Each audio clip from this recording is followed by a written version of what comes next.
இந்திய தேச வளர்ச்சிக்காக எதிர்பார்ப்போடு காத்திருக்கும் எங்கள் சகோதர சகோதரிகளுக்கு ஹெவன் ப்ளூவின் வணக்கங்கள்.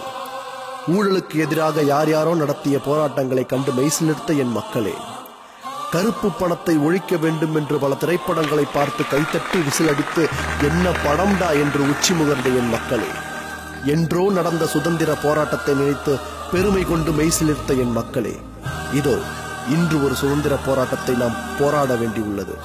ஆம், கருப்பு பணம், த பிளாக் மணி. இன்று இந்த நாட்டில் நிலவும் வறுமைக்கு இந்த கொடிய எதிரியே காரணம் என்பதை நீங்களும் அறிவீர்கள். இந்த எதிரியை ஒடுக்க நம் பாரத பிரதமர் நரேந்திர மோடி அவர்கள் எடுத்திருக்கும் முதல் முயற்சியே இந்த 500 ரூபாய் 1000 ரூபாய் நோட்டு தடை செய்தது. அவர் நம்மிடம் 50 நாட்கள் அவகாசம் கேட்கிறார்.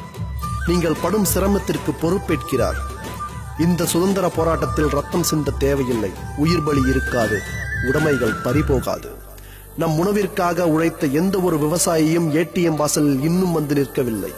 காரணம், வங்கியின் வாசலில் நிற்கும் அளவிற்கு அவனிடம் எதுவும் இல்லை. இந்நிலை மாற வேண்டும் என்பதே நம் அனைவரின் ஆசை. யுத்தகலத்தில் போராடும் நம் இந்திய போர் வீரர்களை ஒரு முறை நினைத்து பாருங்கள். இலவச சிம் வாங்குவதற்கும் ஐபோன், சிங்கர் ஷோ ஆடிஷன், இலவச டிவி, மிக்சி கிரைண்டர் வாங்குவதற்கும் மைல் நீள வரிசையில் காத்திருக்க முடிந்த உங்களுக்கு நம் நாட்டுக்காக ஏடிஎம் வரிசையில் நிற்க சிரமமாக உள்ளது எங்களுக்கு வருத்தம் அளிக்கிறது. ஒரு மிடில் கிளாஸ் மனிதனின் கேள்வி என்ன? கருப்பு பணம் வைத்திருப்பவனுக்கு தானே இந்த கவலை எல்லாம். நான் ஏன் கியூவில் நிற்க வேண்டும்? அதற்கு பதில் நம் நாட்டிற்காக போராடும் ராணுவ வீரன் தருவான்.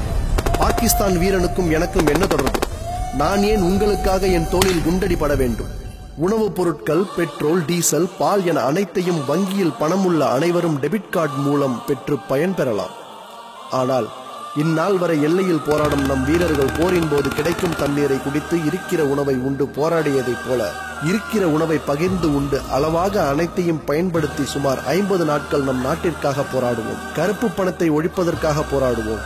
கருப்பு பண முதலைகளின் பேச்சை கேட்டு உங்கள் வங்கி கணக்குகளில் அவர்களது பாவ பணத்தை சேர்க்காதீர்கள். அது நம் தாய்நாட்டிற்கு நீங்கள் இழைக்கும் பச்சை துரோகம். 2017 ஜனவரி 1 முதல் விடியும் நாள். நாட்டில் அனைவரும் சமநிலை உண்டாக வேண்டும். இந்த சுதந்திர போராட்டத்தில் பங்கு பெறுவதில் ஹெவன் ப்ளூ பெருமை அடைகிறது. கருப்பு பணம் வைத்திருப்பவர்களுக்கு கை கட்ட தேவையில்லை. நல்லதொரு விடியல் உண்டு. அன்று அனைவரும் சமம். 2020 இந்தியா வல்லரசு. அதற்குண்டான தேசப்பணி ஆற்ற அனைவரும் ஒன்றிணைவோம்.